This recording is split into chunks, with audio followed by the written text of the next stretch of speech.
Hello and welcome once again. We're on the home straight towards the end of this rains retreat, this Vasa, the next Uposita being the full moon of October in about 2 weeks' time, when we celebrate Pavarana, the ending of that retreat season, the time us monks and nuns have spent in one place and can go travelling again. But I will be staying here in this particular location for the foreseeable future, albeit on the 27th and 28th of this month. I think I have to just hop across a border somewhere and return, as is something we have to do. But that is not a difficult thing. Thank you for all of your comments. Thank you for your questions. I will try and talk about those now, with a view to sharing my experience of practicing the Dharma in this setting, but demonstrating to you how it's applicable to everyone's lives throughout all of their daily activities, whether it be at home, in family life, at work, with colleagues, or socially with friends. A meditation question, or a few meditation questions here, sent by email. Now you can email me if you want to ask personal questions, and I will respond. I try to reply to all the emails I receive, and also all of these comments and questions here on this platform. Try to keep the emails to the point, succinct with regards to questions. A little background is useful, but a whole life story isn't that relevant usually, because this path is about renunciation of all that we've held on to previously, about letting go of the past, living in the present moment. If anything, less looking towards the future, but creating that future for ourselves in the here and now, currently. So meditation questions are very relevant in that respect. And the first of that nature is in this email, which would be in confidence between you and myself, unless you ask otherwise. And this writer has suggested that I talk about these on here. Otherwise, the comments platform is an open forum, so this isn't confidential, or that isn't confidential. Is it necessary to get into jhana for awakening if one is doing breathing meditation? Didn't the Buddha achieve all kinds of states with teachers, but never found what he wanted? So that's the first part. So originally the Buddha was practicing with other teachers, different forms of what precedes Buddhism and is there still to date, of yogic practices, ascetic practices, tapas practices, spiritual practices from all different kinds of faiths and beliefs of that time, and still relevant in this time, and can be seen in India currently, these days, still going on.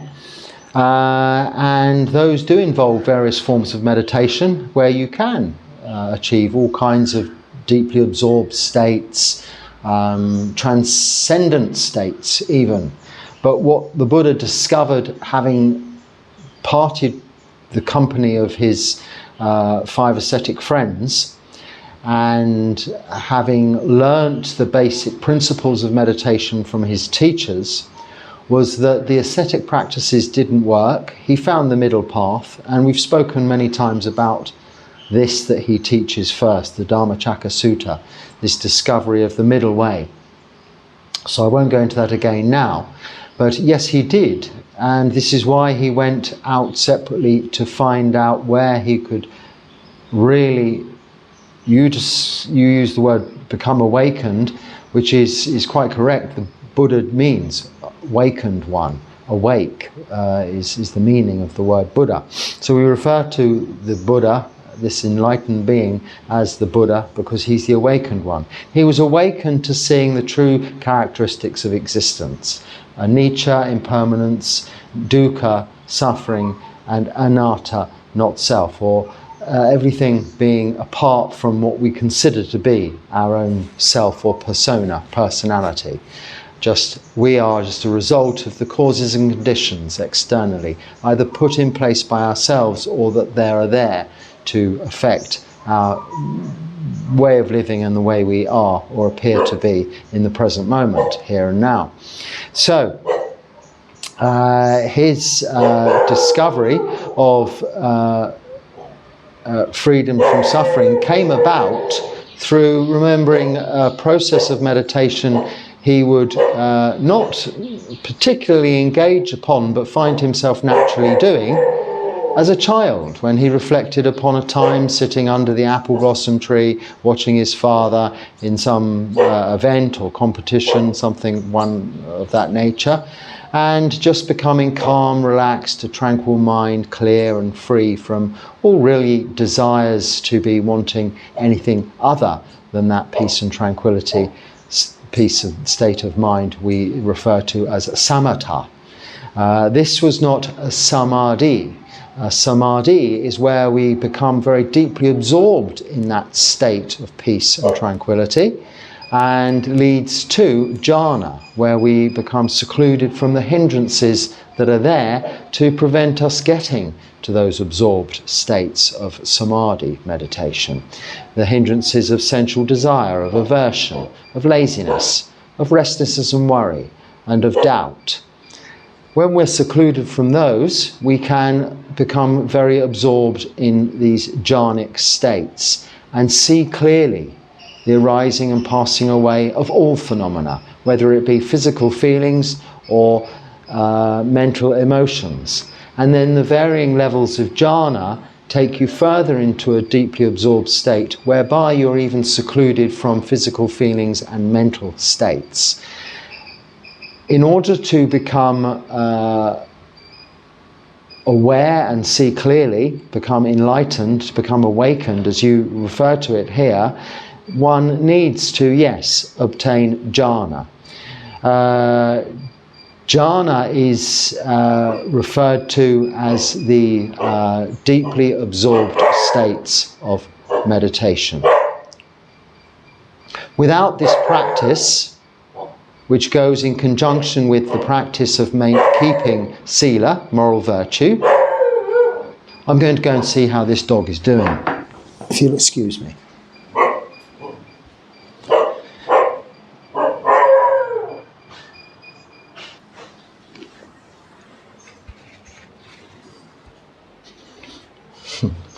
Excuse that little distraction. I was just checking that there's a little kitten that goes and around this time of day disturbs the dog. Either that or the big snake. So just check it was nothing too drastic going on. It might not sound too loud on here, the dog barking,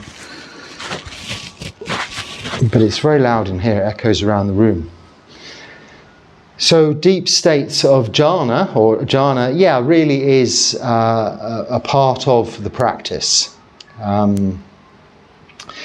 But the results of our practice comes from the overall practice. Sila, keeping moral precepts, the practice of meditation, and developing wisdom. And each of these three aspects or categories of the Noble Eightfold Path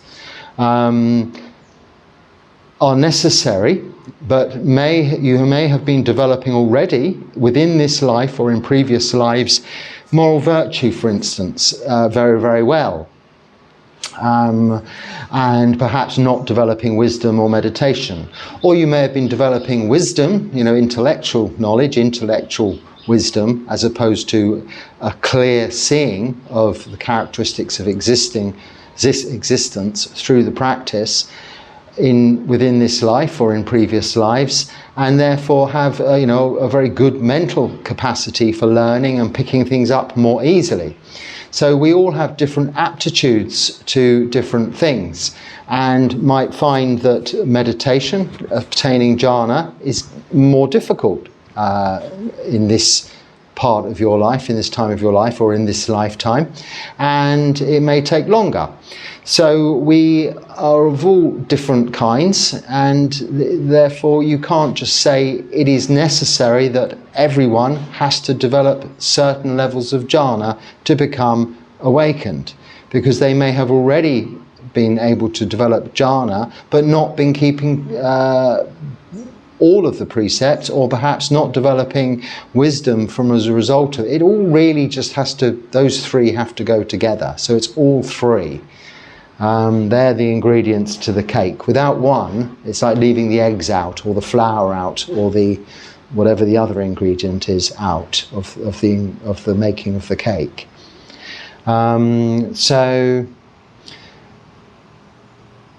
And yeah, I mean, so I've told you, I've explained about, he did try these other things but didn't get quite what he was wanting. So then you go on to say, is keeping the precepts and regular meditation enough to progress? Yes, it is. How many hours of meditation would you recommend? Again, we're all different, but as many as you can possibly fit into your day. And if you don't have much room to fit many hours in, make room. Give something else up. Stop watching TV, reduce your eating of food down to 2 meals rather than 3. You may be doing other activities that aren't necessary. Find time to meditate. The more you meditate, the better. This is the practice. It's 1/3 of the practice. So there's not a specific, if you say how many do I recommend, it's as many as possible. Yes, I mean, it's not, 3 hours will get you here or 2 hours will get you there. As many as possible. If you have time on your hands, you should be meditating. Have always in your mind, when I began meditation, I had this mantra from my meditation teacher, always in my mind, which was, I should be meditating. I was continually repeating in my mind, I should be meditating. This helped me maintain mindfulness. This was before I'd heard of mantras like Buddha, or just even before I really fully understood observation of the breath. I would be repeating this to me, I should be meditating. So if I was doing something, I'd say in the back of my mind, I should be meditating. And if what I was doing wasn't really very useful, I'd stop doing that and I'd sit and practice meditation.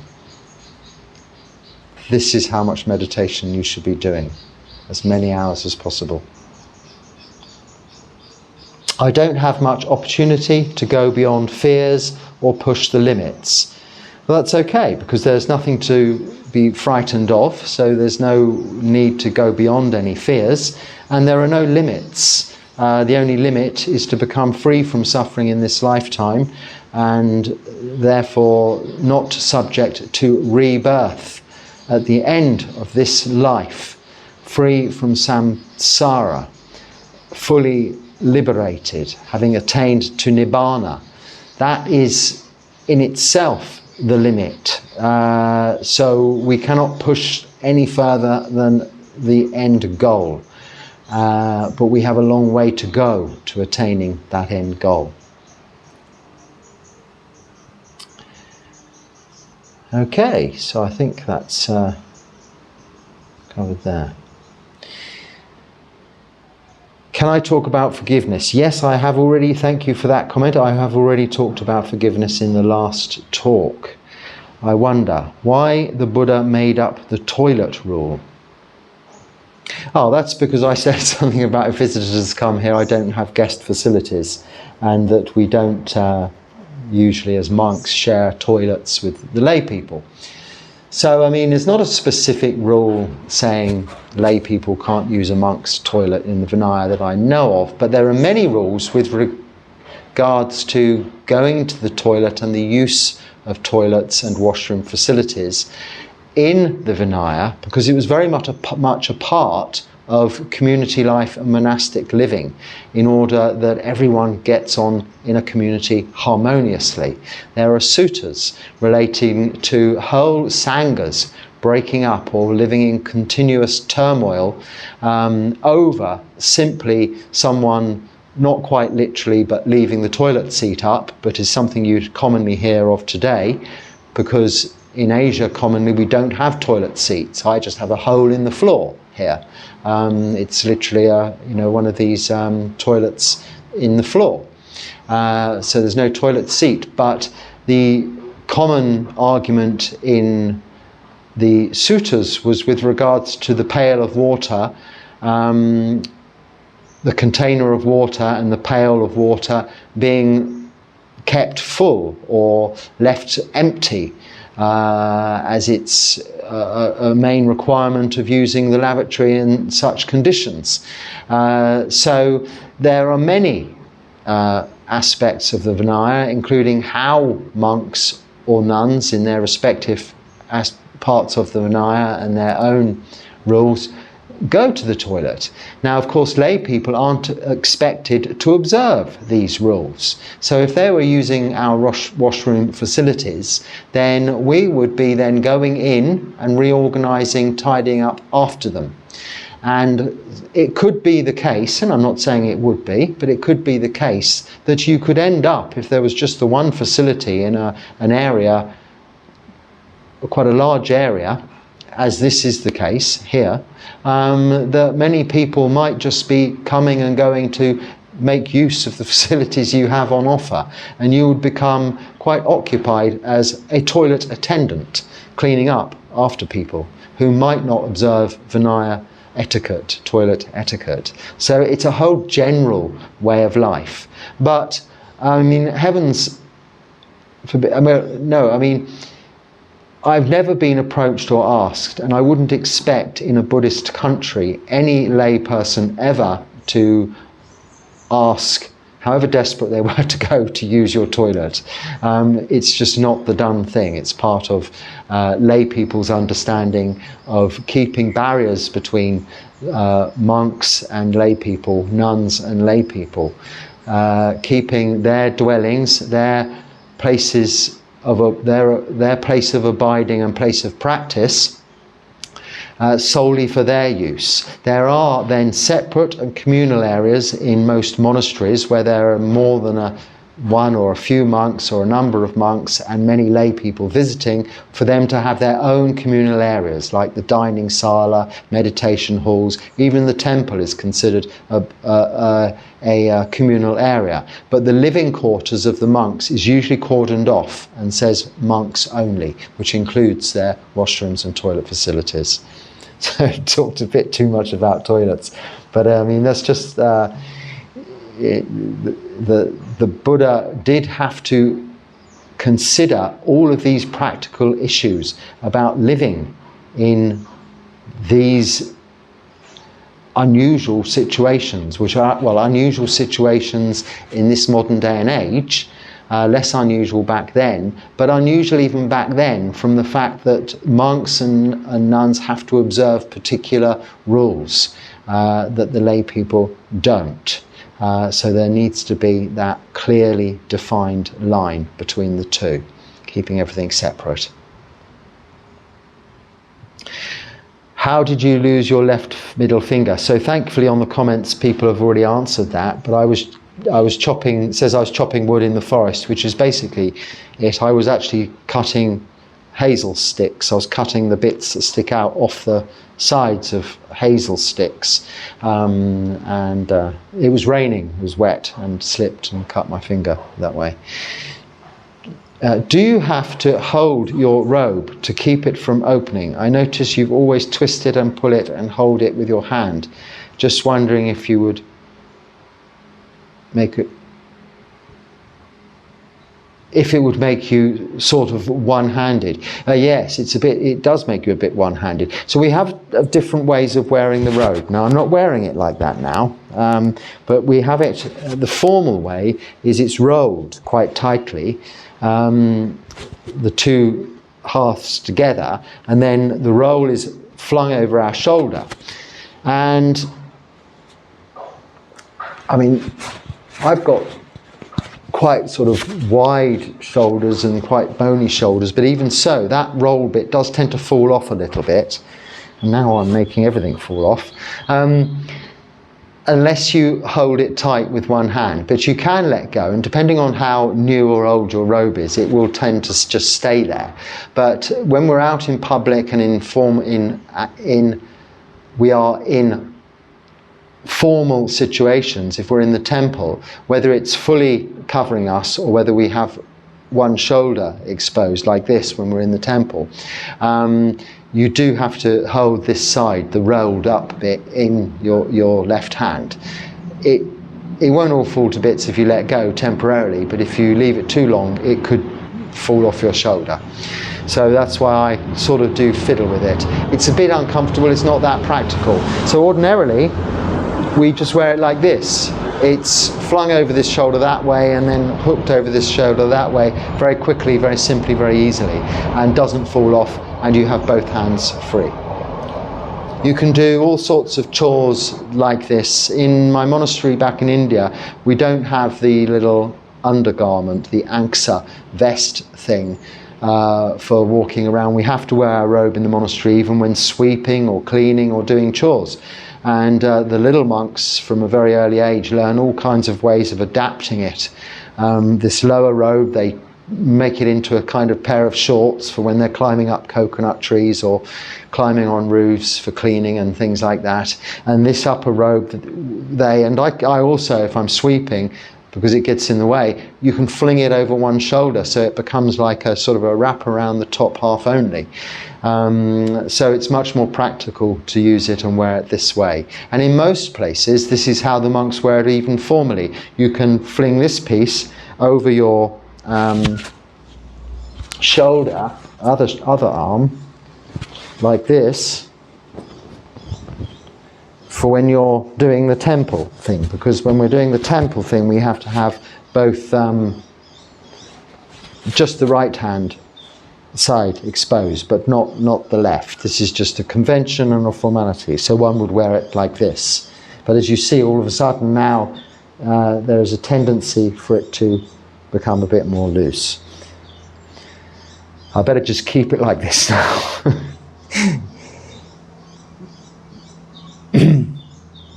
Okay. Can you do a guided meditation for helping let go of expectation? My own expectation for myself causes disappointment and self-blaming. My expectation for others causes hatred and eager to control their lives. Both are very unhealthy, but I don't know how to let go of it. So there we go. No, this isn't something, I don't really give guided meditations a great deal. Although I was thinking about maybe I should perhaps do a few more. So what did we say about wardrobe malfunctions, never having them? Here we go. But I wouldn't perhaps particularly focus a guided meditation on that kind of reflection, because that's thinking. And when we're meditating, we're looking towards freeing ourselves from papancha, overthinking things. But yes, letting go. So the practice is to be letting go of expectation. Now you answer your own question here. You say you want to be helped, you want help to let go of expectation. And then you say your own expectation causes you disappointment. And you say your expectation of others causes you even hatred and this need for controlling others.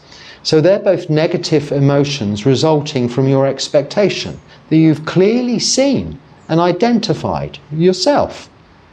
You don't need someone to give you a guided meditation to tell you what you already know. Know and let go.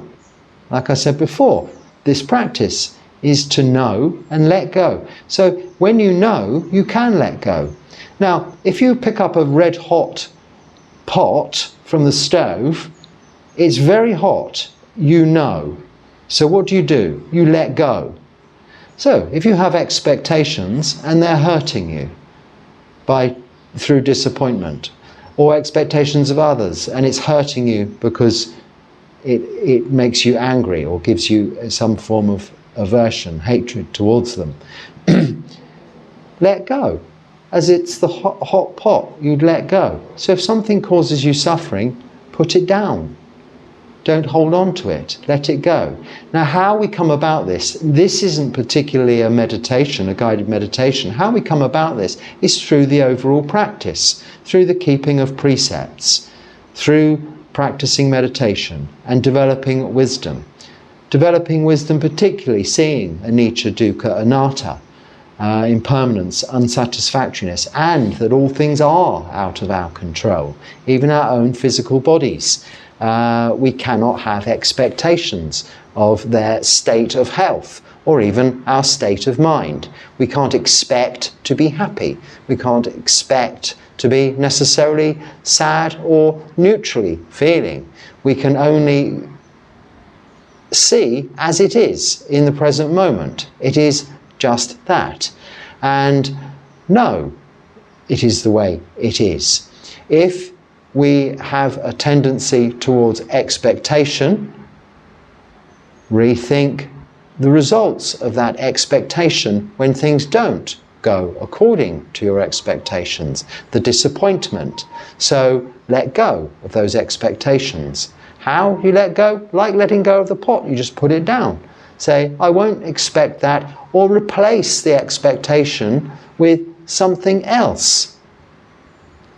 The knowing that even if it goes the way I want, for instance, if you have an expectation to pass an exam, even if I pass the exam, which is what I hope, it's an expectation, it's slightly different from hope, but you may aspire to, you may hope to pass the exam, but change the expectation from that being the end of all your problems to knowing that the passing of that exam either means that then you have to use the results of that exam in some way to go and find employment or something like this, or it means you have to now start and embark on a whole new level of education towards the next set of exams. So it's leading on almost instantaneously to more suffering through expectation, if you allow it to. But just see it as a process of a continuous flow rather than an end result. Because if, after all, nothing is or has an end result other than death. We can expect to, and you won't be disappointed, die. This is inevitable. We get old, we get sick, we die. Not necessarily do we even age. Not necessarily do we even get sick, but we always end up dead. This is the result of being born. We're born with a terminal disease called death. Now, this is the only thing we can have true expectations of. What we try to determine is the duration between birth and death, to be as free from suffering as is possible by way of our own actions in body, speech and mind, the way we behave towards others, generously, kindly, the way we observe life, the truthfulness of existence, knowing the characteristics of impermanence, knowing that all conditioned things are impermanent. They can cause suffering. Even those things we really like can result in suffering if we lose those things we really like or cannot have those things we really like. Or we even get fed up with those things that we used to really like and have had too much of them. But ultimately, none of this is within our control. And expectation implies an aspect of self having control over what is going on with you and with others. And that we do not have. This is wisdom that is developed through the overall practice. So it's not a guided meditation, it is the overall practice of sila, moral virtues, samadhi, meditation, developing panya, wisdom.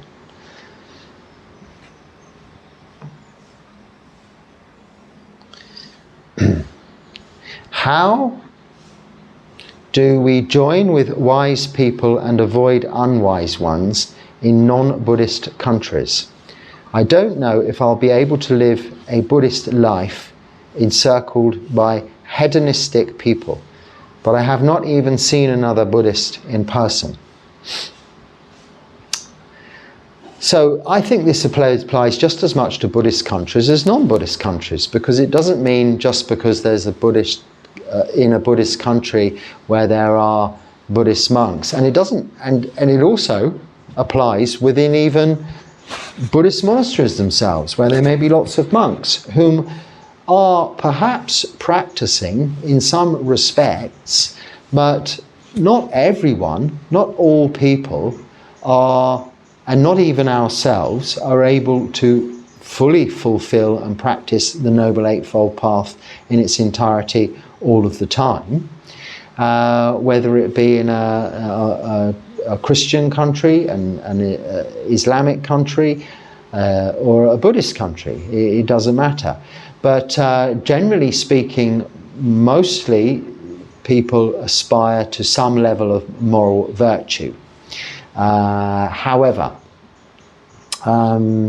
there perhaps aren't so many resorts and communities and sanghas and temples where you can go in a non-Buddhist country where you might meet such like-minded people. But of course these days you do have these resources online. You have YouTube, there's many other things.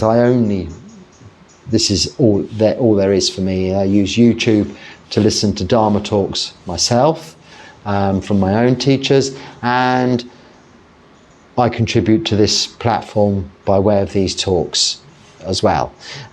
So that's more than enough community for me. Other than that, I'm entirely on my own with my practice. Now, I know it's slightly different because I'm a monk and solitude is very much part of monastic life, but you are in control of your own practice.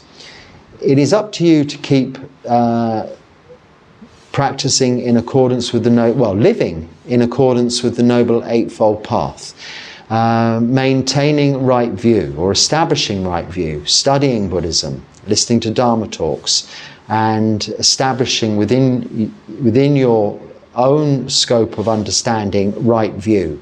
That is the understanding of karma, the nature of rebirth, and the understanding of not self. Also the understanding of anicca, impermanence, suffering.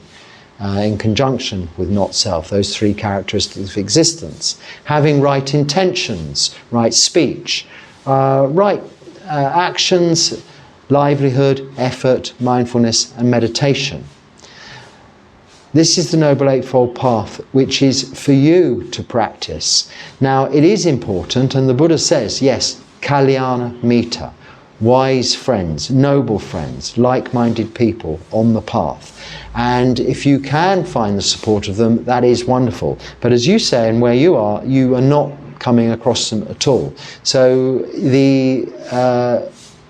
you are restricted to whomever you can find online, or establishing your own local maybe meditation group or forum for discussion, either physically or online, where you can talk to other people with similar interests. So people with less hedonistic ideals who want to practice sila, samadhi, panya, along with you.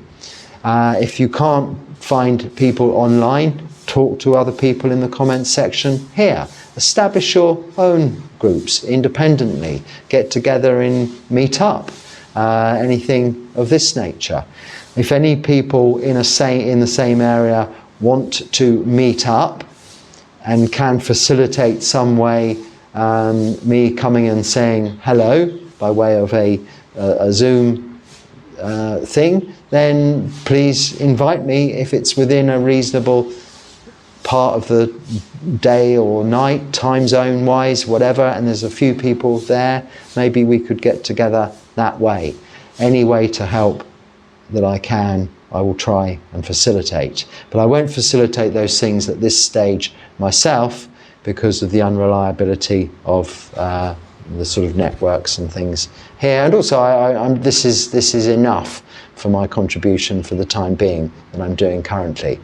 It's just about the right balance, leaving me free, mostly 90% of my time to practice.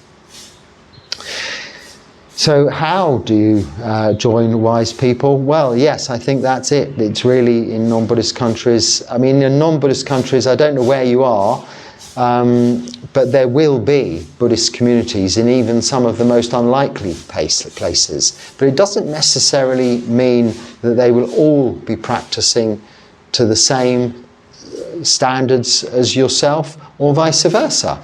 But that's the point of being in the company of those other people, isn't it? To give each other support and encouragement.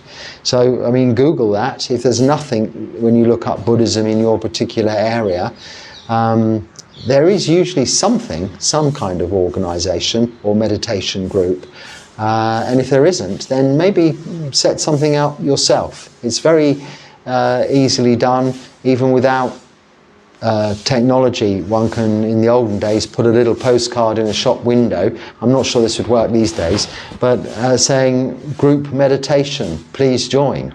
Maybe a phone number for people to contact, and if someone offers their front room or their dining room or their extension or their garden shed, or if it's nice weather, their garden, or go to the park. Go and sit in a public place. If there's a few of you, people won't disturb you. They may even come and join.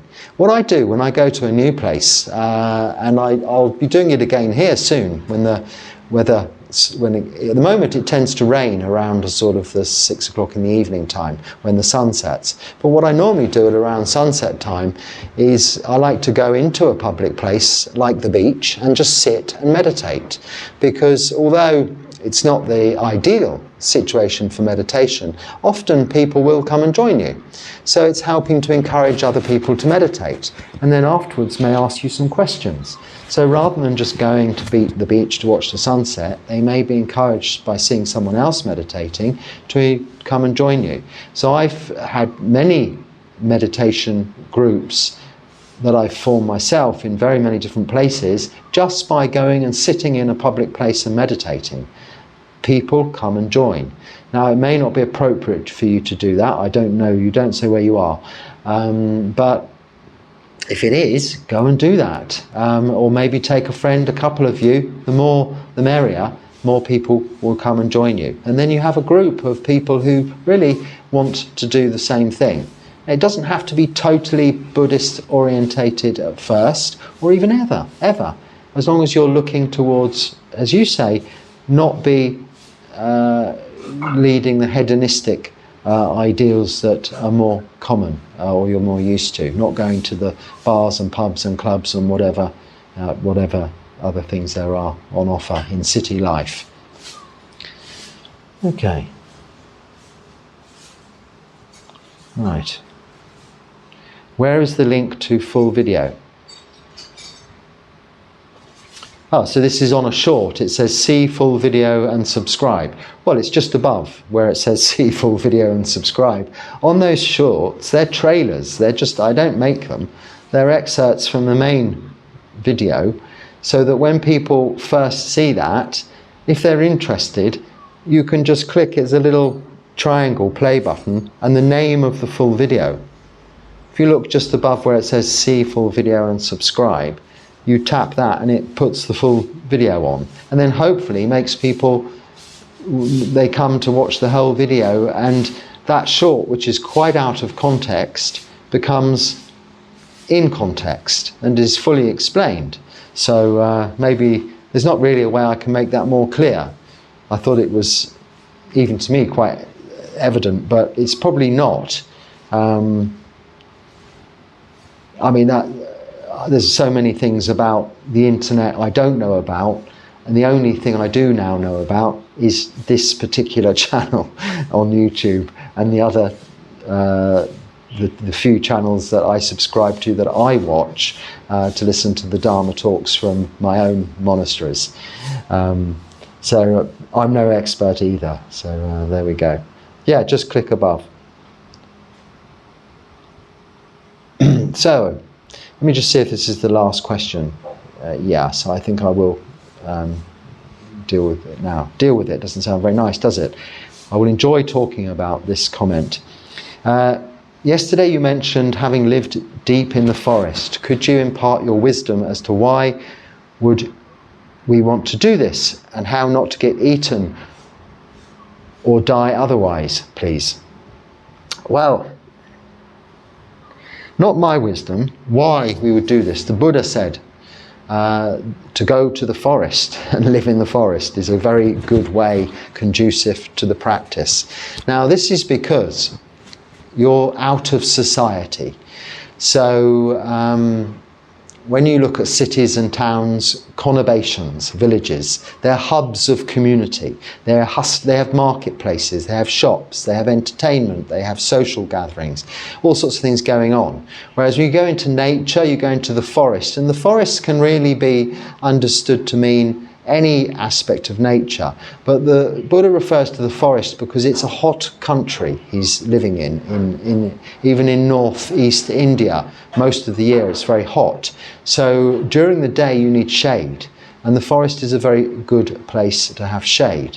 So I don't live deep in the forest now for partly those reasons. You do get not necessarily eaten by lions, tigers or things. There are many snakes, there are all sorts of things that can cause you problems, bites, and you could die in that way. This isn't really a major concern for monks. You go to the forest to practice, and you tend to be really free from these problems. They're not common occurrences. But nevertheless, it isn't that practical, although many forest monasteries are deep in the forest, but they have communal areas and facilities. Little kutis are built by the lay people for you to actually stay in, so you're not literally sleeping under a tree. But I've lived deep in forests or in forests in my time because it's been in hot countries and it's been too hot to be just anywhere else. So if you don't have a room or a house, or you're not living in staying in a hotel, and you're just wandering free, then you go into the woods or into the forest, because that's where it's cool in the most of the part of the day.